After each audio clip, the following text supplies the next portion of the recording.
Después de que me negué a pagar la hipoteca de mis padres, le dijeron a toda la familia, robé el dinero del abuelo. En el día de Acción de Gracias, papá se levantó y anunció, nuestra hija es una ladrona, tenemos pruebas. Luego me entregó una citación judicial.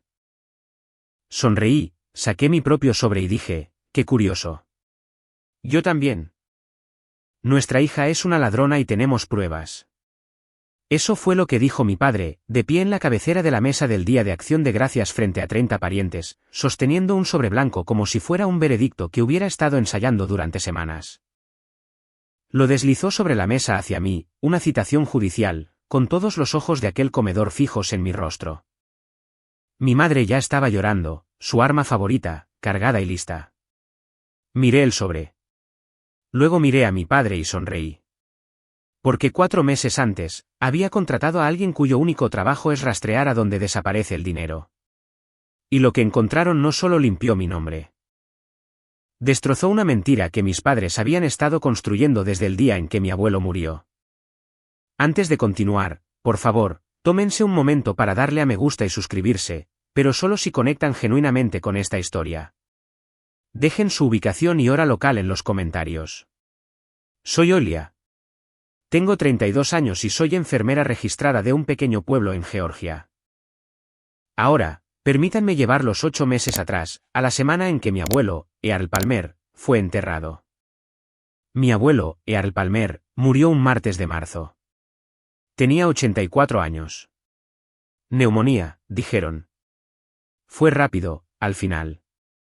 Conduje 3 horas desde mi apartamento hasta la funeraria en Dawson, Georgia. Población 4.000, más o menos. El tipo de pueblo donde todo el mundo conoce tu apellido de soltera y tu puntaje de crédito. Crecí allí. Mi abuelo me crió la mitad del tiempo. Me enseñó a leer sentado en su porche. Me llevó a pescar cada verano al lago Blackshere hasta que cumplí 15 y me creía demasiado genial para eso. Cuando me aceptaron en la escuela de enfermería, me envió una tarjeta con un cheque de $50 adentro. La línea del concepto decía, orgulloso de ti, Ofie. Pero los últimos 3 años de su vida, apenas supe de él. Llamaba, no contestaba. Le enviaba cartas, tarjetas de cumpleaños, fotos del trabajo, una nota de Navidad cada diciembre. Nada volvía. Ni respuesta, ni correo devuelto. Solo silencio. Me decía a mí misma que se estaba haciendo mayor, quizás confundido, quizás enojado por algo que no recordaba haber hecho. En el funeral, mi padre, Gerald, se paró al frente de la capilla y pronunció un panegírico que podría haber ganado un premio. Lágrimas en los ojos, la voz quebrándose en los momentos justos. Mi padre fue el hombre más grande que he conocido, dijo, agarrando el podio. Yo estaba sentada en la tercera fila. Nadie me pidió que me sentara más cerca. Después del servicio, Gerald nos reunió en el pasillo de la iglesia. A mí, a mi hermano Nolan, a algunos primos. Se ajustó la corbata y dijo, papá me dejó todo a mí. La casa, los ahorros, todo. Ese fue su último deseo. Nadie lo cuestionó. Yo casi tampoco lo hago. Pero algo en la forma en que lo dijo, demasiado suave, demasiado ensayado, me sentó mal en el pecho, como un número en una gráfica que no coincide con el paciente. Permítanme retroceder 10 años. Tenía 22 años, recién salida de la escuela de enfermería, trabajando en mi primer empleo en el hospital del condado, turnos de 12 horas, los préstamos estudiantiles ya respirándome en la nuca. Compartía un apartamento de 2 habitaciones con otra enfermera y comía burritos congelados 3 noches a la semana. Mi padre me llamó un domingo por la noche, dijo que necesitaba que fuera a la casa. Cuando llegué, estaba sentado en la mesa de la cocina con una pila de papeles. Mi madre, Denise, estaba sentada a su lado, con los ojos ya rojos. Necesitamos tu ayuda, cariño, dijo Gerald. Solo tu firma. El banco necesita un cofiador para la hipoteca. Es temporal. 6 meses, quizás menos. Luego refinancio y tu nombre se quita. Denise se secó los ojos. Podríamos perder la casa, Olia. Así que firmé. 6 meses se convirtieron en un año. Un año se convirtió en 5. 5 se convirtieron en 10. Cada vez que sacaba el tema, la conversación era la misma. Papá, ¿cuándo vas a refinanciar? Mi crédito todavía no está ahí. ¿Quieres que nos quedemos en la calle? Y mi madre lloraba cada vez, como un reloj. Esto es lo que me costó esa firma. No pude calificar para mi propia hipoteca. No pude conseguir la aprobación para un préstamo de coche sin una tasa de interés brutal.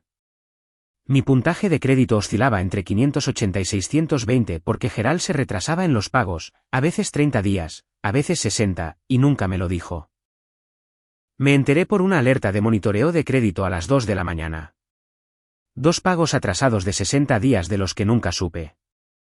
Mi puntaje había caído 40 puntos de la noche a la mañana. Lo llamé al día siguiente. Dijo, las cosas estaban apretadas. ¿Lo manejé? Lo manejó con mi nombre. 2 semanas después del funeral, senté a Gerald en la mesa de su cocina y se lo dije claramente, papá, necesito que mi nombre salga de esa hipoteca este año. Sin lágrimas, sin gritos, solo un hecho. Gerald se reclinó en su silla. Ahora no es el momento, Oilia. Acabo de enterrar a mi padre. Lo sé, y lo siento, pero han pasado 10 años. Su mandíbula se tensó. ¿Quieres que refinancie ahora mismo? ¿Con qué crédito?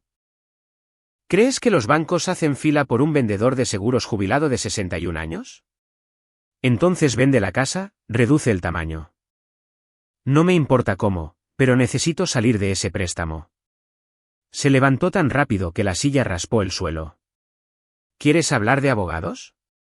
¿Quieres demandar a tus propios padres? Adelante. A ver cómo se ve eso. No dije nada sobre abogados. Él lo añadió por su cuenta. Esa noche, mi madre hizo 8 llamadas telefónicas. Lo sé porque 4 parientes diferentes me llamaron en los siguientes 3 días. La tía Marlene me envió un mensaje de texto, ¿tus padres te criaron y así es como se lo pagas? ¡Qué vergüenza, Oilia! Mi prima Megan dejó un mensaje de voz. Oye, escuché que estás amenazando con quitarle la casa a tus padres. ¿Qué está pasando? El primo de mi padre, Danny, llamó y dijo, la familia no le hace esto a la familia. Todos ellos tenían la misma versión de la historia. La versión que Gerald y Denise les dieron. Oilia es una ingrata. Oilia quiere quitarles la casa. Oilia se está volviendo contra sus propios padres justo después de que perdieran a Earl. Nadie llamó para preguntar mi versión. Luego Gerald me llamó una última vez. Su voz era plana, fría. ¿Crees que eres la única que puede jugar a este juego? Tu abuelo me lo dejó todo a mí. Y si sigues presionando, todo el mundo va a saber lo que realmente hiciste con su dinero. No tenía idea de lo que quería decir. No había tocado un centavo. Pero él ya estaba construyendo la historia. Me senté en mi coche fuera del hospital después de un turno de noche de 12 horas e hice los cálculos en el reverso de un recibo de farmacia. Si Gerald dejaba de pagar la hipoteca por completo, lo que ya había amenazado antes durante las discusiones, el banco vendría por los dos. Ejecución hipotecaria. Mi crédito no solo caería, se desplomaría por debajo de 500 durante años. Algunos hospitales realizan verificaciones de crédito a los empleados. No todos, pero algunos. El mío lo hacía. Una ejecución hipotecaria en mi historial podría provocar una revisión. Podría perder mi trabajo. Lo único estable que tenía. Si yo misma me hacía cargo de los pagos para proteger mi crédito, $1.800 al mes con el salario de una enfermera en la Georgia rural. Estaría en la quiebra en 18 meses. Ya estaba pagando alquiler, préstamos estudiantiles, seguro del coche, comida. No había margen. Y si me defendía públicamente, Gerald ya había envenenado el pozo. Cada tía, tío y primo creía que yo era la hija ingrata que intentaba robar la casa de sus padres. Luchar significaba luchar sola. Entonces accedí a la cuenta de la hipoteca en línea. Todavía tenía acceso desde hacía años, cuando Gerald me pidió que estuviera atenta a las cosas. Fue entonces cuando lo vi. Una nueva línea, un retiro de capital sobre la vivienda, $40.000 sacados 3 meses antes de que el abuelo Earl muriera. Gerald no solo había mantenido mi nombre en la hipoteca. Había usado mi firma como cofiadora para pedir más dinero prestado contra la casa sin decírmelo, sin mi consentimiento. $40.000 que nunca vi, que nunca aprobé, ahora vinculados a mi nombre. Me quedé sentada allí durante mucho tiempo. El estacionamiento estaba vacío. El recibo estaba lleno de números que no cuadraban. No solo me había atrapado. Había vuelto a la trampa y la había hecho más profunda. Los rumores no comenzaron con una explosión. Comenzaron con susurros. Gerald y Denise empezaron a decirle a la familia, casualmente, como si fuera de conocimiento común, que yo había tomado dinero en efectivo de la casa del abuelo Earl antes de que muriera. Ella fue allí sola un par de veces cerca del final. Gerald le decía a la gente, encontramos el cajón de la cómoda vacío después. Miles de dólares desaparecidos. No había pruebas. No era necesario. En un pueblo como Dawson, la palabra de un padre tiene peso. Mi primo Travis me llamó.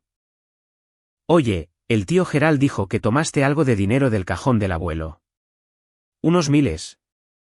¿De qué va eso? Eso nunca pasó, Travis. Vale, solo te digo lo que dijo. Ese era el patrón. Nadie me acusaba directamente. Solo transmitían lo que habían oído. Y cada vez que lo negaba, sonaba más a la defensiva, lo que me hacía sonar más culpable. En la iglesia el domingo siguiente, la primera bautista, donde mi familia había asistido durante 30 años, una mujer llamada señora Gentry me miró directamente, luego me dio la espalda y caminó hacia el otro lado del salón de confraternidad. No dijo una palabra. No tuvo que hacerlo. En el trabajo, una enfermera de mi unidad me llevó a un lado. ¿Todo bien en casa? Escuché algo de mi vecina sobre tu familia y algunos asuntos legales. Estaba filtrándose en mi vida profesional ahora. Fue entonces cuando hice clic. Gerald no solo estaba cubriendo sus huellas.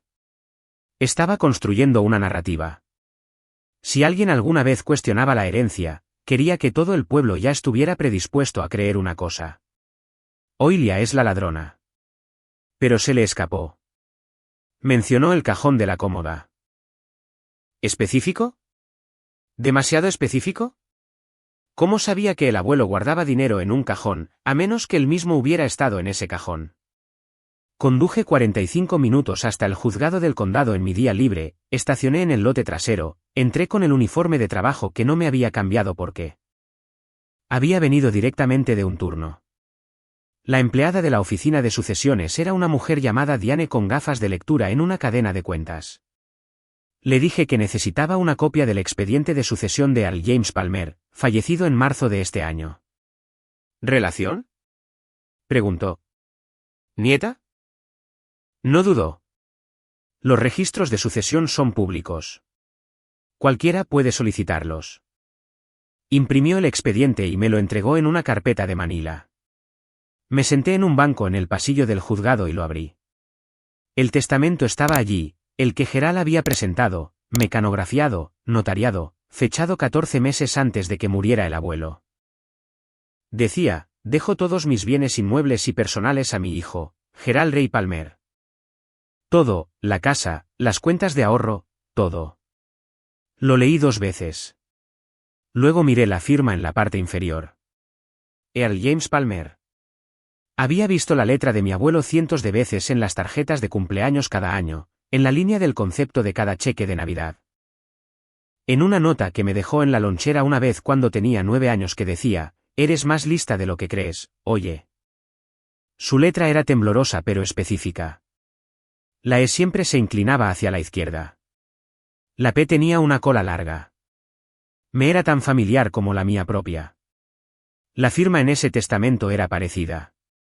Pero no era la suya. La E era demasiado recta. La P demasiado corta. Todo era demasiado cuidadoso. Como alguien que se esfuerza mucho por copiar algo que solo ha visto unas pocas veces. Tomé una foto de la firma con mi teléfono. Mis manos estaban firmes. Ya no estaba triste. Estaba segura. Abrí mi teléfono y escribí en la barra de búsqueda. Contable forense cerca de mí. La llamada llegó un miércoles por la noche. Estaba comiendo sopa sobrante en la encimera de mi cocina cuando el nombre de Geral iluminó mi pantalla. Casi no contesto. Día de Acción de Gracias en casa de Marlene, dijo. Sin un hola. ¿Vas a venir? Lo pensaré. No, estarás allí y te disculparás. Dejé la cuchara. ¿Disculparme por qué? Por lo que robaste delante de todos. No robé nada, papá. Entonces no te importará demostrarlo. Una pausa, luego nos vemos el jueves. Colgó antes de que pudiera responder. Me quedé en mi cocina durante mucho tiempo, sosteniendo el teléfono contra mi muslo. La sopa se enfrió. No la volví a tocar. Geral no me estaba invitando a cenar. Estaba montando un tribunal. 20 minutos después, mi madre me envió un mensaje de texto. El mensaje era largo. 4 párrafos de su lenguaje habitual. Palabras como sanación y cierre y como familia. La última línea decía, tu padre solo quiere resolver esto en privado. No lo hagas más grande de lo necesario. En privado, delante de 30 personas. Más tarde supe que Geral había llamado a 10 parientes adicionales, personas que normalmente se saltaban el Día de Acción de Gracias. Primos segundos, una tía abuela de Macón, la compañera de universidad de Denise. Quería la habitación llena. Quería testigos, no testigos de la verdad, testigos de la actuación. Me senté en mi sofá esa noche y miré al techo. Tenía una opción.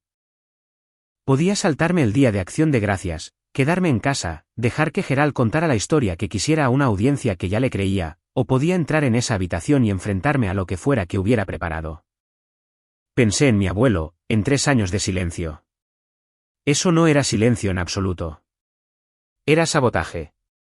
Le envié un mensaje de texto a Geral con una sola palabra.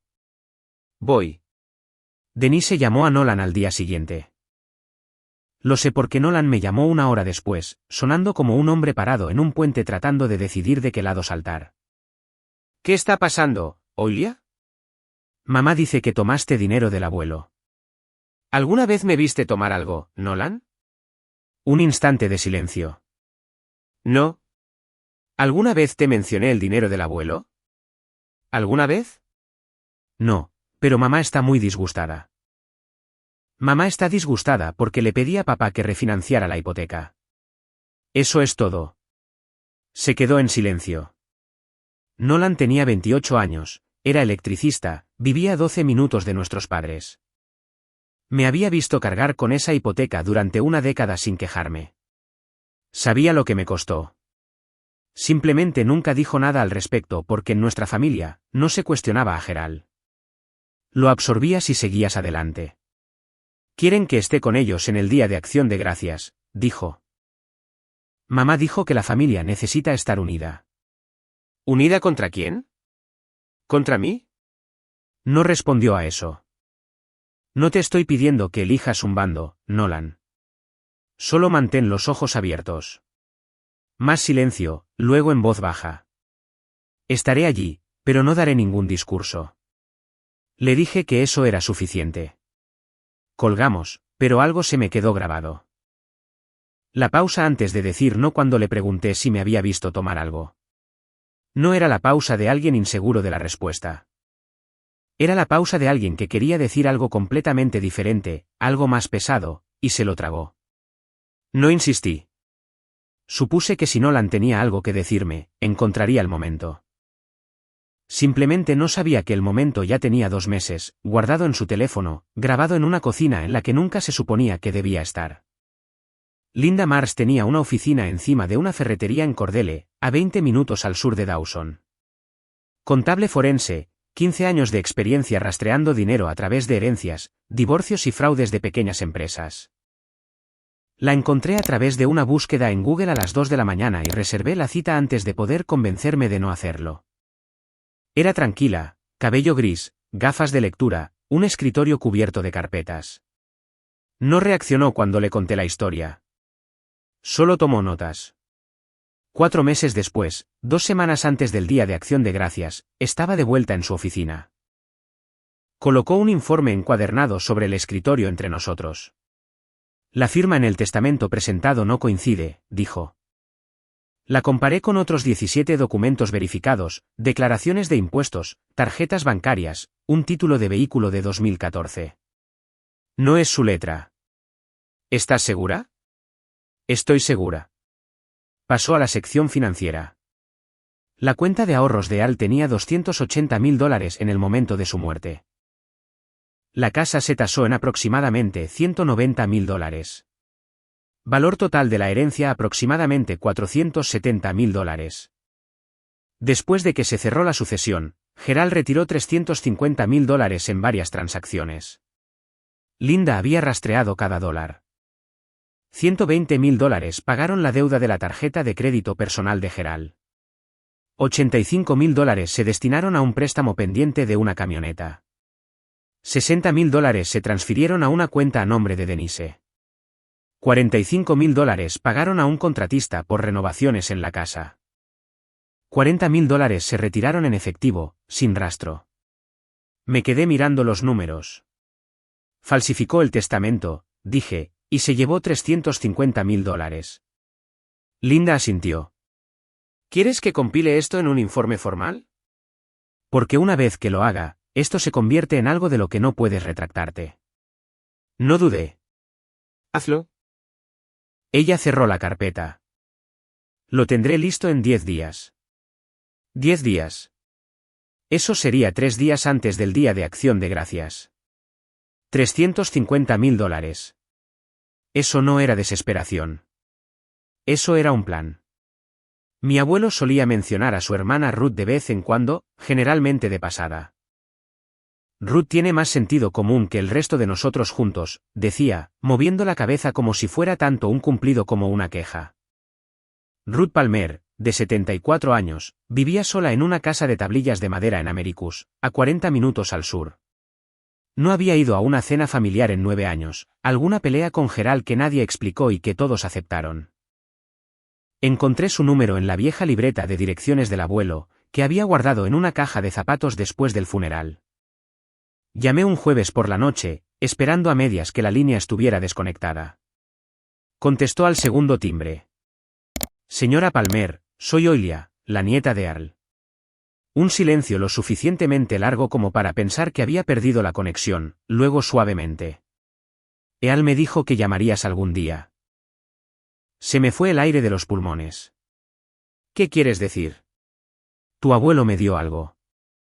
Hace 3 años me dijo que lo guardara a buen recaudo. Dijo que si algo salía mal después de su muerte, vendrías a buscarlo. Me invitó a su casa ese sábado. Conduje hasta allí con el corazón latiéndome tan fuerte que podía sentirlo en los dedos. Ruth me recibió en la puerta.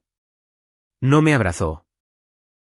Solo me miró durante un largo momento, luego me entregó un sobre amarillento. Dentro había un testamento escrito a mano. La letra real de Earl. Temblorosa, inclinada, inconfundible. Testificado por 2 vecinos, fechado 5 años antes de su muerte. El contenido era simple, todo dividido en partes iguales entre 4 nietos, Oilia, Nolan, Travis y Megan. Miré a Ruth. Se sentó pesadamente. Gerald iba a casa de tu abuelo todas las semanas esos últimos 3 años. Le dijo a Earl que ya no querías verlo. Dijo que habías seguido adelante. Mi abuelo no dejó de llamarme. Gerald lo detuvo. 2 semanas antes del Día de Acción de Gracias, 10 y 14 de la noche. El nombre de Nolan en mi pantalla. Necesito decirte algo, dijo. Su voz era baja, apresurada, como un hombre hablando en una habitación en la que no debería estar. No preguntes cómo lo sé. De acuerdo. Hace 2 meses, fui a la casa a buscar mi juego de taladros del garaje. Entré por la puerta lateral. Mamá y papá estaban en la cocina. No me oyeron entrar. Hizo una pausa. Podía oírlo respirar.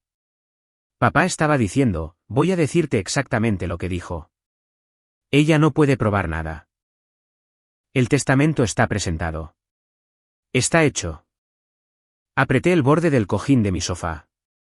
Y entonces mamá dijo, Pero ¿y si consigue un abogado? Y papá dijo, entonces hacemos más ruido. La convertimos en la villana. Nadie le va a creer a ella por encima de nosotros. Silencio en ambos extremos. Nolan, dime que grabaste eso. Le di a grabar en el segundo que los oí discutir. Lo tengo todo. Me envió el archivo de audio mientras aún estábamos al teléfono. Lo reproduje. La voz de Gerald llenó mi apartamento. Apagada, débil, pero inconfundible. La de Denise también. Cada palabra exactamente como Nolan la describió. ¿Por qué no me lo dijiste antes? Pregunté. Estuvo en silencio durante mucho tiempo. Luego, porque tenía miedo, Oilia. También son mis padres. No sabía qué hacer con eso. Lo entendí. Realmente lo hice. El miedo no siempre se manifiesta con manos temblorosas. A veces se manifiesta como 2 meses de silencio, llevando una grabación en el teléfono como una granada que no sabes cómo lanzar. Gracias, dije. Eso requirió agallas. ¿Qué vas a hacer? No lo sé todavía, pero no voy a ir al Día de Acción de Gracias con las manos vacías. El abogado de sucesiones se llamaba Arlon Bates. Una pequeña oficina en la calle principal de Albany, paredes con paneles de madera, un diploma de la Universidad de Georgia y un apretón de manos que significaba algo. Puse todo sobre su escritorio. El informe forense de Linda Mars, el testamento escrito a mano de la tía Ruth, el expediente de sucesión del juzgado y la grabación de audio de Nolan. Pasó 40 minutos leyendo. No dijo una palabra hasta que terminó. Luego levantó la vista. Esto es fraude. Clarísimo. Firma falsificada, presentación de sucesión falsificada, malversación de activos de la herencia. Tienes legitimidad para impugnar el testamento y presentar una demanda civil. Si la oficina del fiscal de distrito lo toma, podría volverse penal. No voy a demandar a nadie. Todavía no. Solo necesito estar preparada. Asintió lentamente. ¿Preparada para qué exactamente? Mi padre está planeando algo para el Día de Acción de Gracias. No sé qué, pero lo conozco. No dejará que esto pase en silencio. Arlon preparó un paquete para mí. Un resumen de los hallazgos forenses, una copia certificada del testamento original y una impresión de las transferencias de cuentas que mostraban a dónde fueron los $350,000. Lo puso todo en un gran sobre de Manila y lo selló. Si alguna vez necesitas usar esto, dijo, habla por sí mismo. Puse el sobre en mi bolso. Esa noche, llamé a la tía Ruth. ¿Vendrías al Día de Acción de Gracias en casa de Marlene? Silencio. Luego, no he ido a una cena familiar en 9 años. Lo sé. Otra pausa. Por él. Estaré allí. Colgué y me senté en el borde de mi cama. El sobre estaba en mi bolso junto a la puerta. Si Gerald no decía nada en el Día de Acción de Gracias, se quedaría allí, sellado, intacto.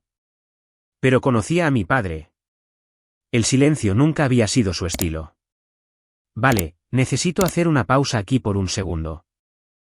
Esta parte no está en la historia. Soy solo yo hablando con ustedes. Sentada en la oficina de ese abogado, sosteniendo ese sobre. Casi me eché para atrás, casi lo volví a poner en su escritorio y dije, olvídalo. Porque una parte de mí, la parte que pasó 32 años siendo la hija de Gerald Palmer, todavía quería creer que había una explicación. Que tal vez me había equivocado. Pero aquí está mi pregunta para ustedes. Si tuvieran la prueba en sus manos, ¿la llevarían al Día de Acción de Gracias o mantendrían la paz? Déjenmelo saber en los comentarios. Muy bien. Mañana del Día de Acción de Gracias. La casa de la tía Marlene estaba en un terreno de medio acre en Pinewood Drive, una casa de estilo rancho blanca con contraventanas negras y una bandera estadounidense en el porche. La entrada ya estaba llena cuando llegué a la 1:15. Camionetas, sedanes, una minivan con un asiento de coche en la parte de atrás. Alguien había pegado pavos de papel en la puerta principal. Dentro, 3 largas mesas juntas en el centro de la sala, cubiertas con manteles desiguales. 32 cubiertos. El olor a pavo asado y relleno de pan de maíz me golpeó antes de cruzar el umbral. Entré y la habitación cambió. No de forma ruidosa, no de forma obvia, pero lo sentí. Una pausa de medio segundo en la conversación. Unas cuantas cabezas girando. Alguien cerca de la cocina me miró y apartó la vista rápidamente. Todos aquí habían oído los rumores. Todos ya habían elegido un bando. La tía Marlene me abrazó en la puerta. Qué bueno verte, cariño. Pero sus brazos estaban rígidos, y me soltó un instante antes de lo normal. Gerald estaba sentado en la cabecera de la mesa central, con una chaqueta azul marino, camisa planchada, arreglado, lo cual era inusual para el Día de Acción de Gracias. Denise estaba a su lado con un suéter de color crema, las manos cruzadas, los ojos ya brillantes. Parecían una pareja posando para la foto del directorio de la iglesia. Gerald me vio y sonrió.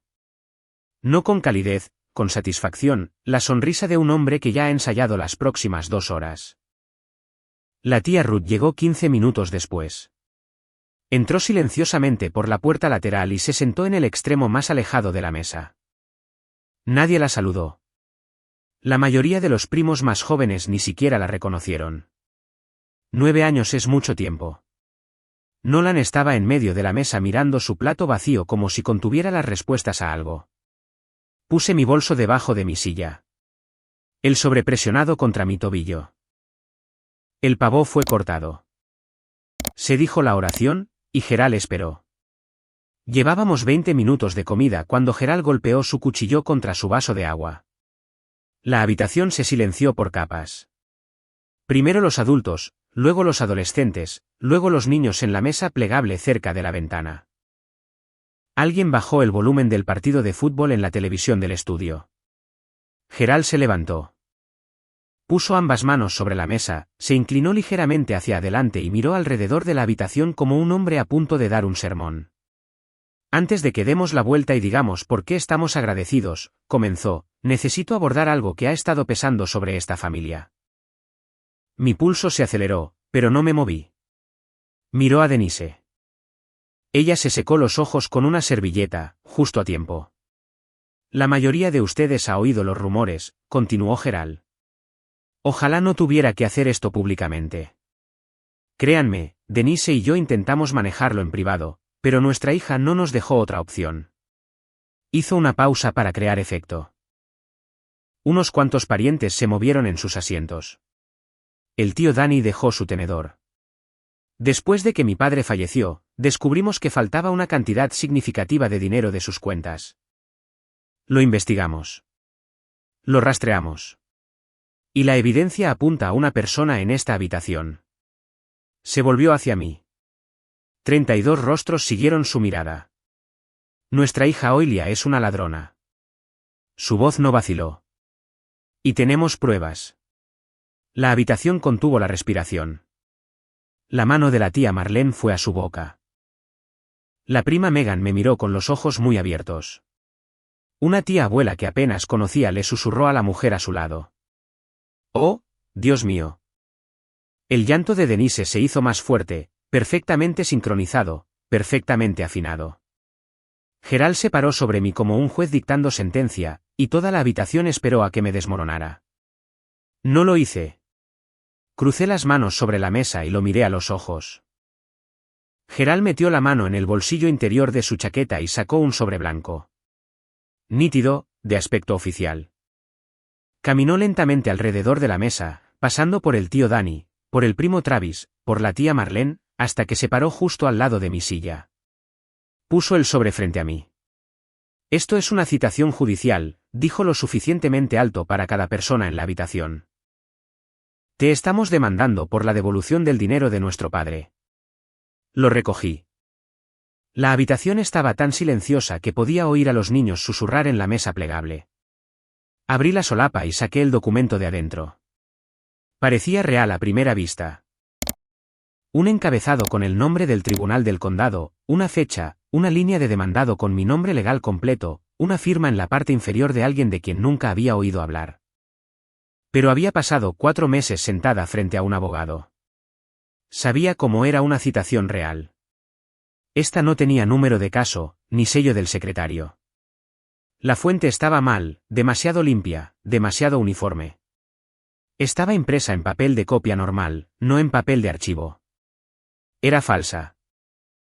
Gerald le había pedido a alguien que preparara esto para asustarme delante de 32 testigos. Miré el documento, luego lo dejé suavemente junto a mi plato. El tío Danny se inclinó hacia adelante. Gerald, si necesitas apoyo legal, conozco un buen abogado. La esposa de un primo negaba con la cabeza. La tía Marlene parecía que iba a llorar. Denise seguía en ello. Lágrimas reales ahora, mezcladas con las de la actuación, imposibles de distinguir. Gerald se cruzó de brazos y esperó. Esperaba que negara, que llorara, que suplicara, que saliera corriendo. Ese era el guión. Esa era la versión de mí que le había vendido a todos en esta habitación. Lo miré. ¿Has terminado? Me levanté lentamente. Sin prisa. Alisé la servilleta sobre la mesa junto a mi plato como si estuviera terminando una comida en un restaurante. Cada persona en esa habitación estaba observando. El partido de fútbol estaba ahora en silencio. Incluso los niños de la mesa plegable se habían callado. Quiero que todos aquí recuerden algo, dije. Mi voz era firme. No estaba actuando. Ya había superado eso. Yo no empecé esto. Papá lo hizo. Me volví para enfrentar a Gerald directamente. Así que, voy a hacerte una pregunta, papá, delante de todos, y quiero una respuesta clara. La barbilla de Gerald se levantó, desafiante, todavía en control, o eso creía. ¿El abuelo Earl escribió ese testamento? Por supuesto que lo hizo. ¿Estás seguro? Sus ojos se entrecerraron. ¿Me estás llamando mentiroso delante de toda mi familia? No respondí a eso. Dejé la pregunta flotando en el aire como humo. Luego me agaché y busqué debajo de mi silla. Mis dedos encontraron el bolso. Dentro de él, el sobre de Manila, pesado, sellado, 4 meses de preparación. Lo coloqué sobre la mesa, justo al lado de su citación falsa. La habitación no se movió. Gerald miró fijamente el sobre. Era grueso. Era real. Y por primera vez en toda la noche, algo cambió detrás de sus ojos. Un parpadeo rápido como una vela atrapada en una corriente de aire. Lo miré. Qué curioso, dije. Yo también. Nadie habló. La sonrisa de Gerald había desaparecido. No lentamente. De repente, como si alguien hubiera metido la mano en su cara y se la hubiera arrancado. Desellé el sobre. Denise dejó de llorar. Y 32 personas se inclinaron hacia adelante. Saqué la primera página del sobre y la sostuve en alto. Esto, dije, es una comparación lado a lado de la firma en el testamento que papá presentó en la sucesión y 17 firmas verificadas del abuelo Earl. Declaraciones de impuestos, documentos bancarios, un título de vehículo, todos confirmados como auténticos. Le pasé la página a la tía Marlene, que era la más cercana. Se puso sus gafas de lectura. La columna de la izquierda mostraba la firma del testamento de Gerald. La derecha mostraba la letra real de Earl. 17 muestras, todas consistentes. La E inclinada, la P de cola larga, la forma en que su mano temblaba más en los últimos años, pero mantenía el mismo ritmo. La firma en el testamento de Gerald era rígida, erguida, cuidadosa. Una copia hecha por alguien que se esforzaba demasiado. Los labios de Marlene se separaron. Miró a Gerald, luego de nuevo a la página, y luego se la pasó al tío Danny sin decir una palabra. Un contable forense examinó estas muestras, dije. Su conclusión profesional es que la firma en el testamento de la sucesión es falsificada. Eso es mentira. La voz de Gerald salió más fuerte de lo que pretendía. Algunas personas se estremecieron. Pagaste a alguien para que inventara eso. No discutí. No levanté la voz. No le estoy pidiendo a nadie que me crea, dije. Les estoy pidiendo que miren. La página se movió por la mesa, de persona a persona. Vi cómo cambiaban sus rostros. Confusión, luego reconocimiento, luego algo más duro. El tío Danny sostuvo la página a contraluz y negó lentamente con la cabeza. Travis la miró fijamente durante un largo rato, luego la dejó y la empujó hacia la siguiente persona sin mirar a Gerald. Denise no había tocado su servilleta en 2 minutos. Estaba observando a Gerald, no con pena, con miedo. Metí la mano en el sobre para sacar el segundo documento. Saqué una sola página escrita a mano, amarillenta, arrugada, familiar de una manera que me hizo un nudo en la garganta. Este es el verdadero testamento del abuelo Earl, dije. Escrito de su puño y letra, atestiguado por 2 vecinos, fechado 5 años antes de su muerte. Leí la línea clave en voz alta.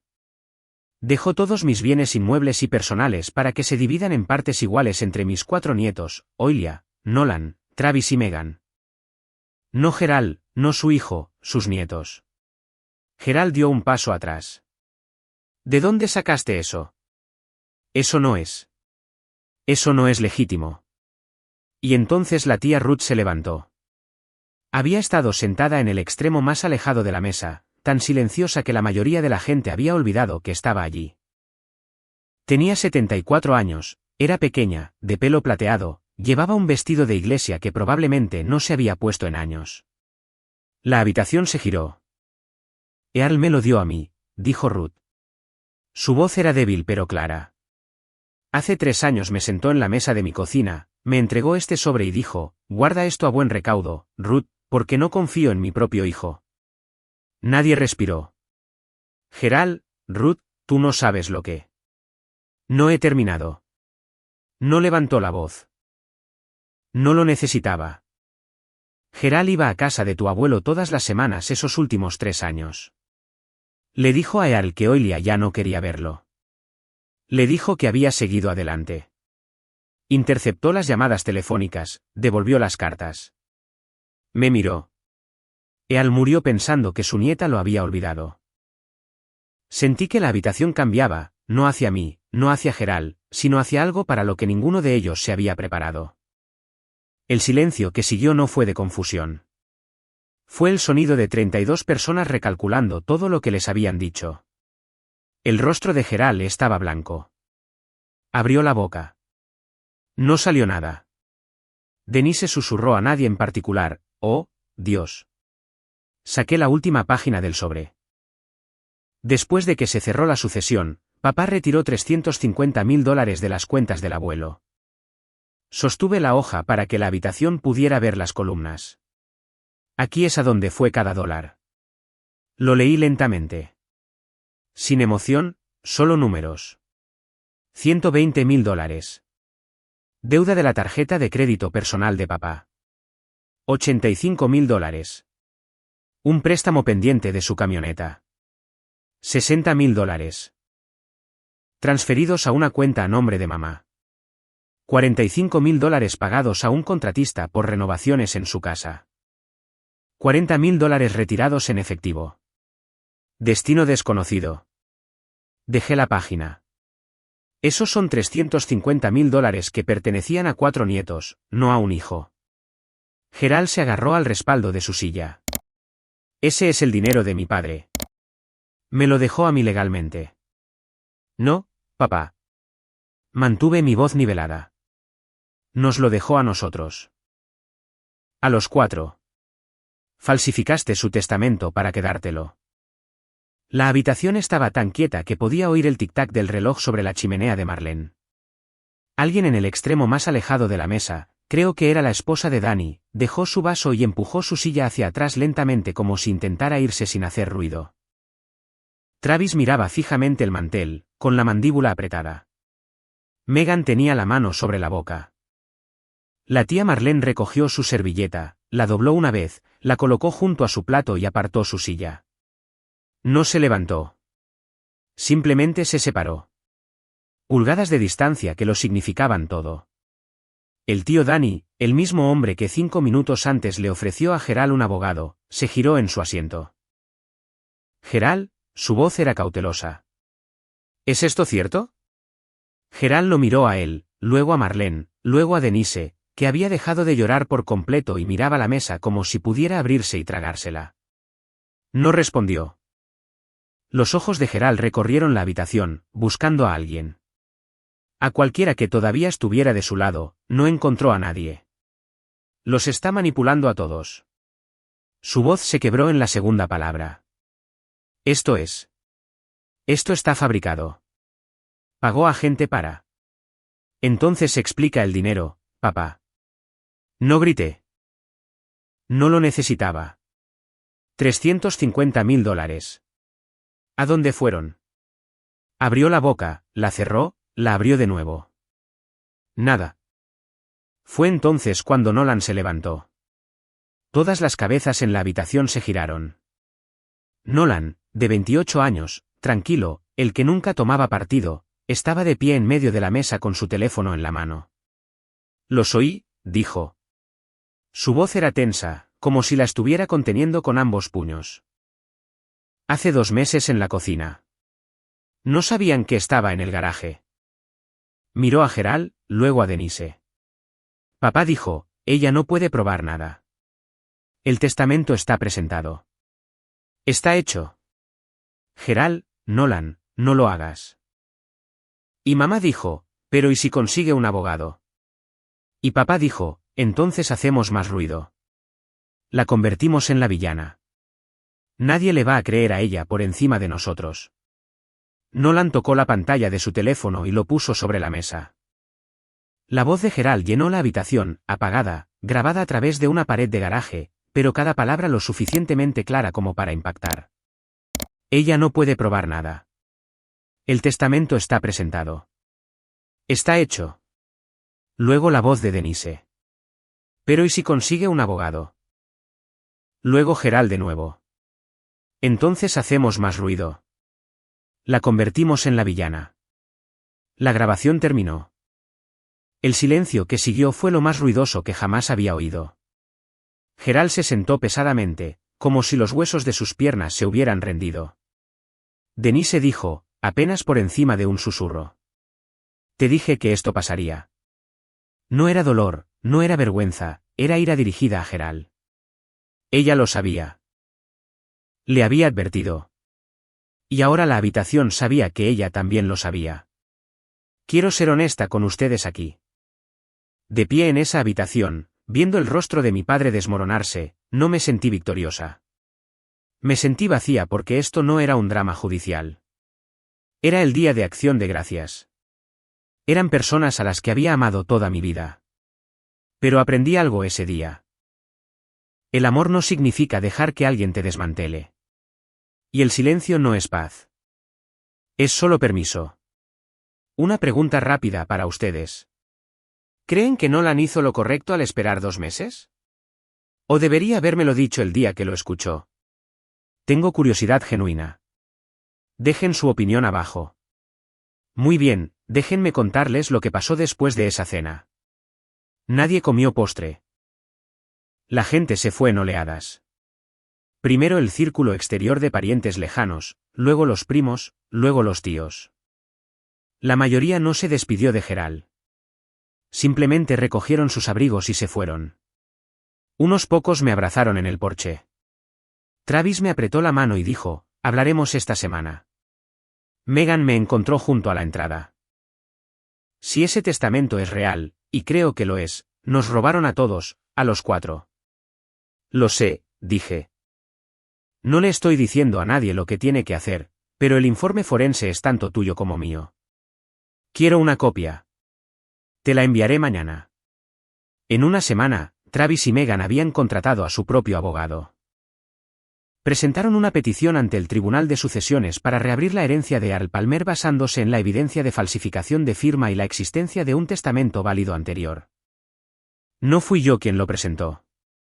Los primos tomaron esa decisión por sí mismos. Les di la información.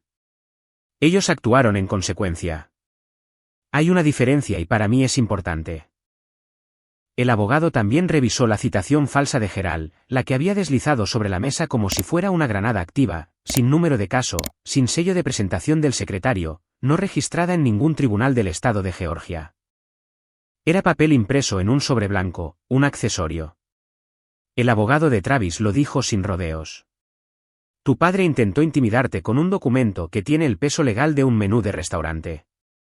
Gerald no había presentado nada. Había montado una actuación con un trozo de papel que no sobreviviría 10 segundos ante un juez. Intentó asustarme para que me callara usando una falsificación, pero los papeles de verdad, los que realmente se sostienen, esos estaban en mi sobre.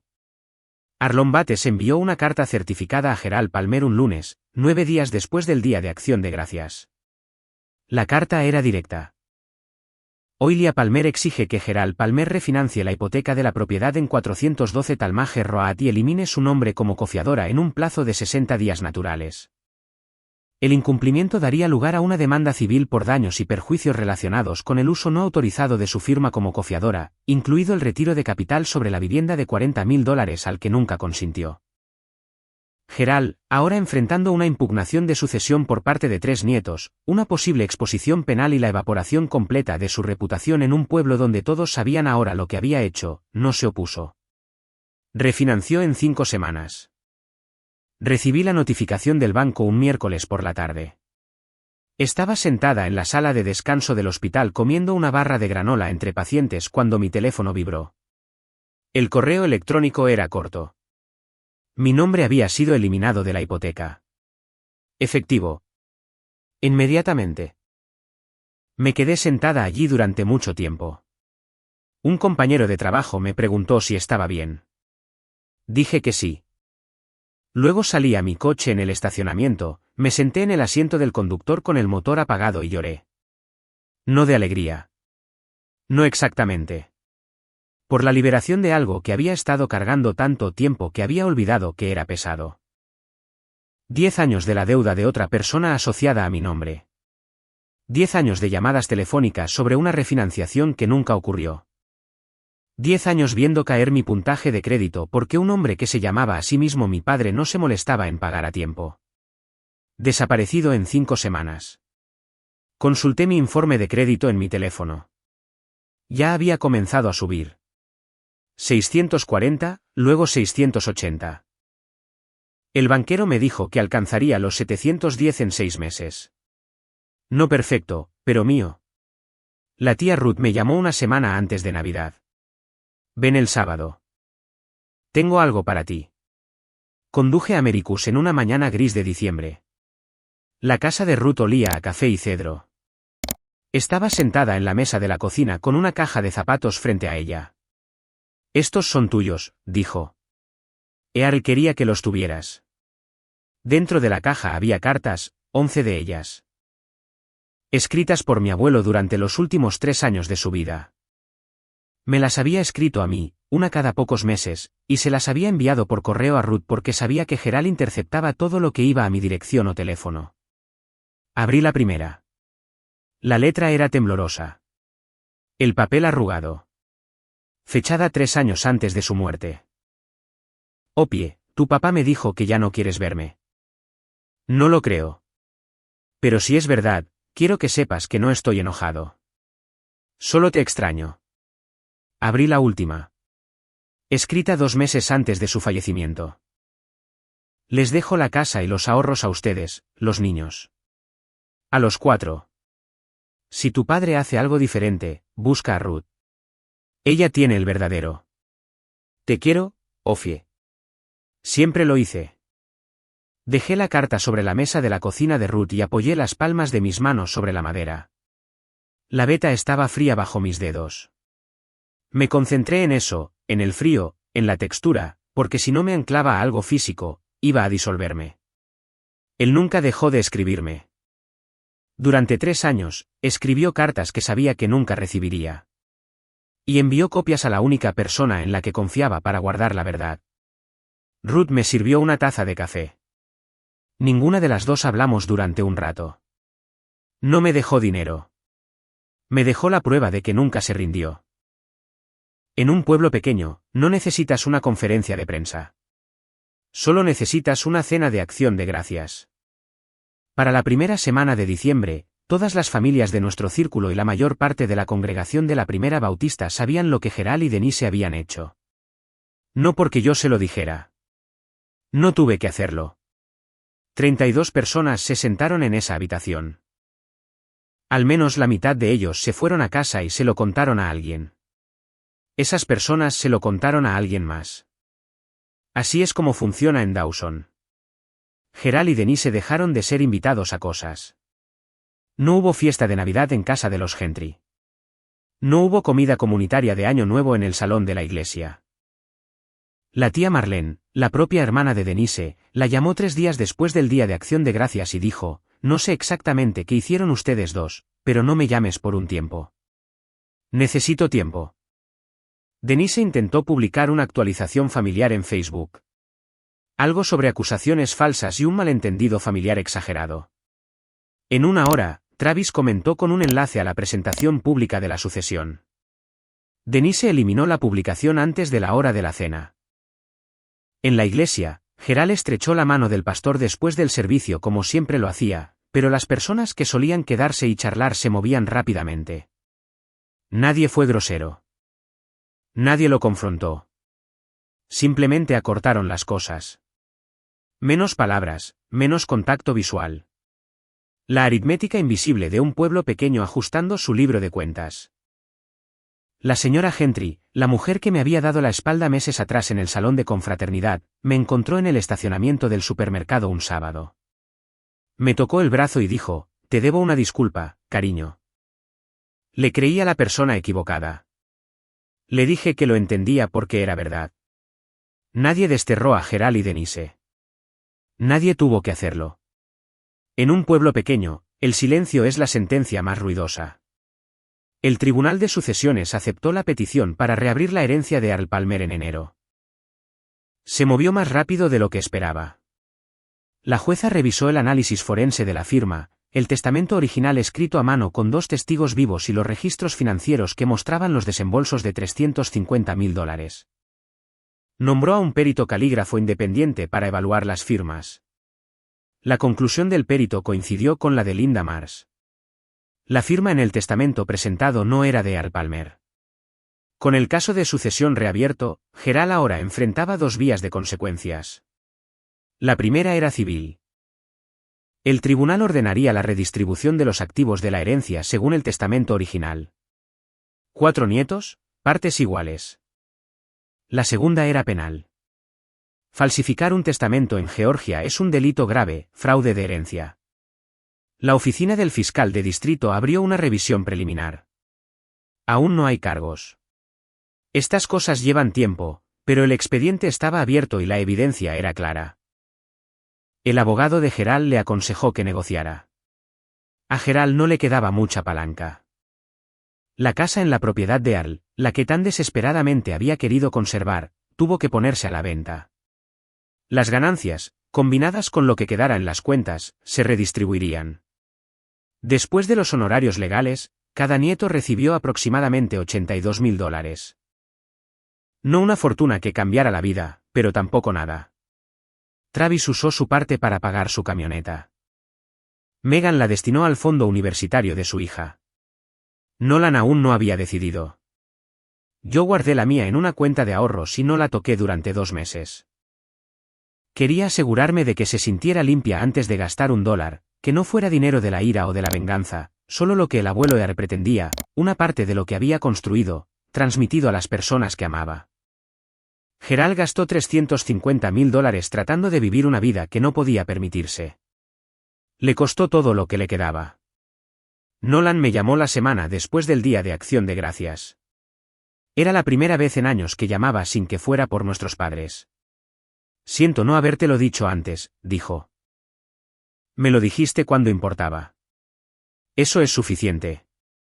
Empezamos a vernos todos los domingos por la mañana en un restaurante en la Ruta 19, un pequeño lugar llamado Milles con cabinas de vinilo agrietado y café sin fondo. Nos sentábamos 1 hora, a veces 2. Hablábamos del trabajo, del tiempo, de nada. Y lentamente, muy lentamente, hablamos de todo lo demás. Nolan me contó que Gerald había intentado que él fuera cofiador de un préstamo personal 2 años atrás.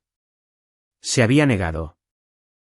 Gerald dejó de hablarle durante 4 meses después. Simplemente lo ignoró. Ni llamadas, ni visitas, ni reconocimiento en eventos familiares. Pensé que había hecho algo mal, dijo Nolan, revolviendo su café. Me tomó un tiempo darme cuenta de que era un castigo. Le conté sobre las cartas, sobre el abuelo Earl escribiéndome durante 3 años a través de la tía Ruth, sobre cómo Gerald le había dicho a Earl que yo ya no quería verlo. Nolan miró la mesa. Nos enfrentó el uno al otro, dijo. Toda nuestra vida. Lo sé. Nos mantuvo separados para que ninguno de nosotros comparara notas. Eso también lo sé. Nos quedamos sentados allí durante mucho tiempo, sin hablar, solo sentados en la misma cabina, bebiendo el mismo café. Fue el silencio más cómodo que había tenido con otra persona en años. No perdimos a nuestros padres ese día de Acción de Gracias. Los habíamos perdido mucho antes. Simplemente aún no teníamos el lenguaje para ello. Lo que encontramos, sentados uno frente al otro en un restaurante los domingos por la mañana, fue algo que no habíamos tenido desde que éramos niños, el uno al otro. 2 meses después del Día de Acción de Gracias, mi teléfono sonó a las 8 de la mañana. El número de mi madre. Casi no contesto, pero algo en la hora, Denise nunca llamaba antes de las 10, me hizo cogerlo. Sé que no nos perdonarás. Su voz era plana. Sin lágrimas, sin actuación. Por primera vez en mi vida, mi madre sonaba como si estuviera hablando sin un guión. Solo quiero que sepas que no quería que llegara tan lejos. Me apoyé en la encimera de mi cocina. Pero lo dejaste, mamá, en cada paso. Lo sé. Llamaste a 8 parientes y les dijiste que era una ladrona.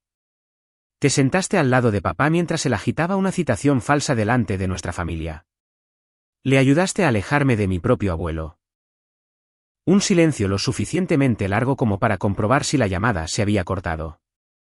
Luego en voz baja, tenía miedo de perder la casa. Sé que no es suficiente, pero eso era. Le creí, no porque excusara nada. No lo hacía, sino porque había visto ese miedo antes. Denise Palmer había pasado 35 años casada con un hombre que hacía que cada crisis se sintiera como el borde de un acantilado. Tenía miedo. Estaba equivocada. Ambas cosas eran ciertas. Necesito espacio, mamá, dije. ¿Mucho? No me llames por un tiempo. Ella dijo, está bien. No discutió. No lloró. Gerald nunca llamó. Ni una sola vez. Ni un mensaje de texto, ni una carta, ni un mensaje a través de un pariente.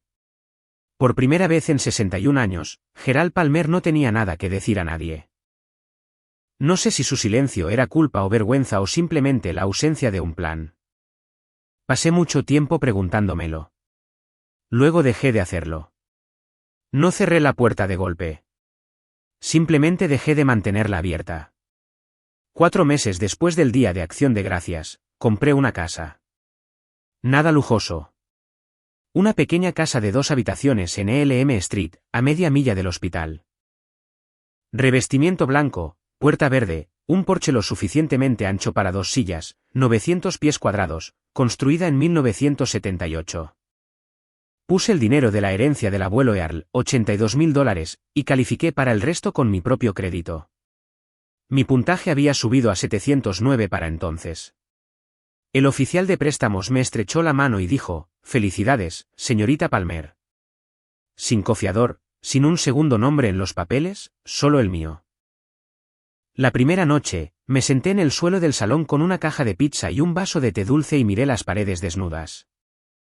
Aún no había muebles, ni cortinas, solo una alfombra limpia y el zumbido de un refrigerador que había comprado en Craigslist. Colgué una cosa esa noche, una foto enmarcada del abuelo Earl de pie en el lago Blackshere con una caña de pescar en una mano y una sonrisa tan amplia que se podían contar cada uno de sus dientes restantes. La puse en un clavo sobre la chimenea y di un paso atrás. No está mal, abuelo, le dije a la habitación vacía. A la mañana siguiente, fui a trabajar al hospital. El mismo turno, el mismo uniforme, el mismo estacionamiento donde una vez me senté, calculando cuánto tiempo faltaba para que la deuda de mi padre me aplastara. Las matemáticas eran diferentes ahora. El alquiler era una hipoteca, mi hipoteca, y los números funcionaban. Finalmente funcionaban. Visitaba a la tía Ruth todos los sábados. Ella hacía café. Yo llevaba un bizcocho de la panadería de la calle principal. Hablábamos de Earl, del verdadero Earl, no de la versión de Gerald. Me mostró fotos que nunca había visto. Earl a los 20 años de uniforme, Earl a los 50, construyendo la casa que Gerald luego robaría. La casa es pequeña, 900 pies cuadrados. Pero cada centímetro es mío. No les cuento esta historia porque crea que soy valiente. La cuento porque durante 10 años, pensé que la resistencia era lo mismo que el amor. Pensé que decir sí a todo lo que mis padres pedían, incluso cuando dolía, incluso cuando me costaba, era lo que hace una buena hija. Estaba equivocada. Un límite no es un muro. Es una puerta. Tú eliges quién puede cruzarla, y tú eliges cuándo se cierra. Eso no es crueldad. Es arquitectura. Si estás en una situación como la mía, si alguien en tu familia está usando el amor como moneda, intercambiando afecto por obediencia, haciéndote sentir culpable por protegerte, necesito que escuches esto. Decir no, no te convierte en un ingrato. No te convierte en frío o egoísta o cualquier palabra que busquen cuando están perdiendo el control. Te convierte en alguien que decidió que su propia vida importa. Y si tienen abuelos que todavía están aquí, llámenlos. No la próxima semana, hoy. No dejen que nadie más controle esa relación. No dejen que alguien más decida lo que su abuelo sabe de ustedes o lo que ustedes saben de ellos. Perdí 3 años con un hombre que me amaba porque mi padre decidió que yo no merecía saberlo. No puedo recuperar esos años. Ninguna cantidad de dinero arregla eso. ¿Todavía amo a mis padres? Sí. Lo llevo como se lleva una cicatriz. Es parte de ti. Te forma. Pero no dejas que dicte por dónde caminas. Simplemente me amo más a mí misma ahora. Y eso no es un pecado. No es una traición. Es el mínimo indispensable que me llevó 32 años aprender. No gané una guerra. Simplemente dejé de ser una víctima. Aquí es donde están las cosas hoy. El caso de sucesión todavía está en los tribunales. Gerald no ha sido acusado penalmente. El fiscal de distrito está revisando la evidencia, y estas cosas se mueven lentamente en la Georgia rural. No estoy presionando para que suceda. Si sucede, sucede. He entregado lo que tengo y el sistema hará lo que el sistema hace. Gerald y Denise todavía viven en la casa de Talmage Road. La refinanciaron limpia. Mi nombre se ha ido, pero la casa se siente más pequeña ahora, me imagino. Menos gente viene, menos llamadas que responder. El mundo que construyeron con dinero prestado y confianza prestada se ha contraído al tamaño de una mesa de cocina para 2. Nolan vino el fin de semana pasado para ayudarme a pintar el salón. Trajo una pizza de pepperoni y 2 latas de imprimación. Nos manchamos más de pintura nosotros que las paredes, pero lo hicimos. Nos sentamos en la lona después, comiendo pizza fría y sin hablar de nuestros padres. Ya no lo necesitamos. La tía Ruth me envió algo la semana pasada, una fotografía que nunca había visto. Earl sosteniéndome cuando tenía 3 años en lo que parece un picnic del 4 de julio. Él se está riendo. Yo estoy sosteniendo una bengala con ambos puños. En la parte de atrás, con su letra. Ofie, el abuelo está orgulloso de ti. La pegué en el refrigerador, justo al lado de mi licencia de enfermería. Mi padre intentó reescribir la historia de mi abuelo. Falsificó una firma, robó un legado y silenció los deseos de un hombre moribundo. Casi reescribe la mía también. Pero la verdad, como una firma real, no se puede falsificar. No cuando las personas adecuadas guardan el original a buen recaudo. Esa es mi historia. Gracias por quedarse hasta el final. Significa más de lo que imaginan.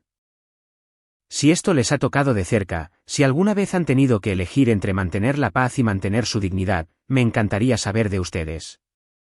¿Qué habrían hecho en esa mesa del Día de Acción de Gracias? ¿Qué habrían dicho? Déjenlo en los comentarios.